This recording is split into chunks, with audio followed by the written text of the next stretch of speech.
Timeless 106.1 FM KFFB. This is Bob Connell. Thanks so much for joining us for another edition. This time on a farm tour. I love this with Senator Boozman. Senator, we have been on a lot of tours in Arkansas, and you are the most active person of Congress for Arkansas because you wear me out. We go everywhere. I know, and it's great to be with our farm community. There's nothing better. So we're either on a farm tour or we're sitting around at a drive-in eating some exotic dessert. Yeah, that's right. Now, food, that's one thing I like being hanging around you. They always know you like food, and they bring great food. Farm Bureau, that's where we're at White County today. Yeah, we're at White County, and really White County is unique in the sense that it has a farm community, really a little something for everybody. We've got row crops here, we've got poultry, we've got all kinds of beef cattle. The list goes on. And so in visiting with our farmers here, you really get a great sampling of what Arkansas is capable of producing. Now, White County president of the Farm Bureau Association, Dana Stewart, is with us right now. I thought this was very interesting. 6th generation farmer. That's pretty cool. It is cool. So in 1936, my great-grandfather bought his first registered cattle, but we've been in White County for over 100 years, and so I'm proud to be the 6th generation on my family's farm. Now, one thing I think it was really neat that Senator Boozman that you fought for, and that is the death tax. You saved $720,000 basically for some of the farmers that killed any of it. Well, really, the people that were responsible for killing this was Farm Bureau. But what they were trying to do was, in the first Build Back Broke bill, the big $4 trillion bill, the major pay for was going to be making it such that if you died, then the valuation, instead of being at the time of death, came back to when you acquired whatever property you had, whatever equipment you had. So as a result, in the farm community, the average farmer was going to pay an additional about $720,000. So Farm Bureau, all of the different entities in agriculture stood up and said, no, this will wreck the family farm. This will wreck small and medium-sized family businesses. And as a result, everybody working together was able to beat that back. Now, one thing with our discussion, Dana, is in White County, the average age in the nation is like 60. 57 is White County, and we're looking to recruit younger farmers, but that is almost impossible. I mean, we think about buying a house as a young farmer or a young person. Try to buy a farm. So how are you guys being proactive on this? So being a young farmer or rancher is really an uphill battle. First you've got limited access to land. Land prices continue to increase. You've got all the equipment that you need for your farm. Plus, right now we're battling inflation. And so if you aren't a 6th generation rancher like I am, it's really hard to get involved in this industry. And so what we have done proactively as White County Farm Bureau, we've tried to identify some of those young farmers and ranchers that are trying to make a difference and get involved. And we've brought them on our board, and they're learning about agriculture, not just in White County, but within the state, and how to be an advocate for agriculture so that they can work with Senator Boozman and other policymakers to share their concerns of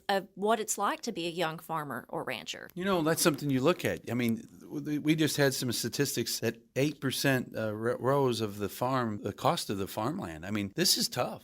No, it really is tough, and I applaud Dana and Farm Bureau for really thinking outside the box so that we can, continue to have a situation where in America we've got the cheapest, safest food supply of anybody in the world. Doesn't just happen. But when you look at the demographics with the average farmer, either at 57 or 60, whatever it is, it's pretty old. So you have to have that replacement coming in, and so that just takes everyone working together so that we can continue to make sure that the average American doesn't spend a tremendous amount of their paycheck every month on food.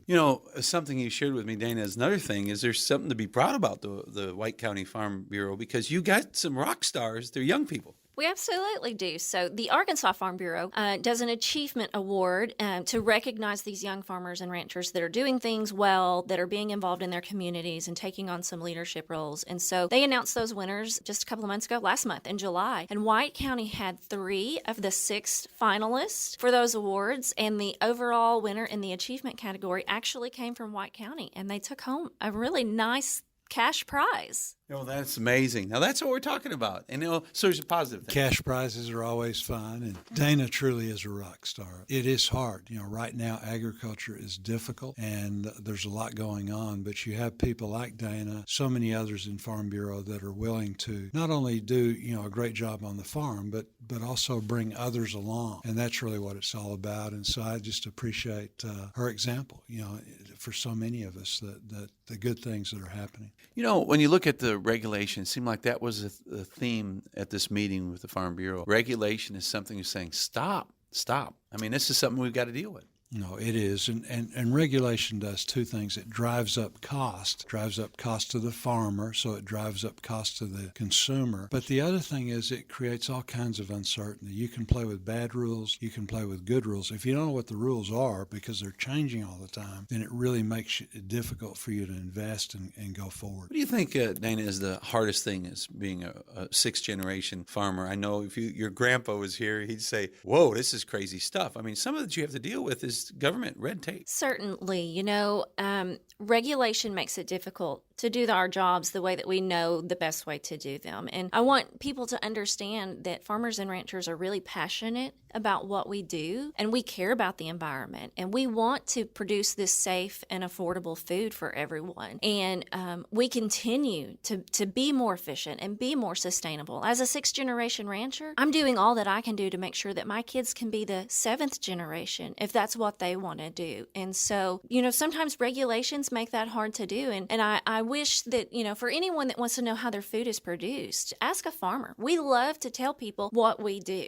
It's important to us, and we're passionate about it. And that's what makes good farmers. I mean, really, it's it's pure economy. Good farmers are going to prosper.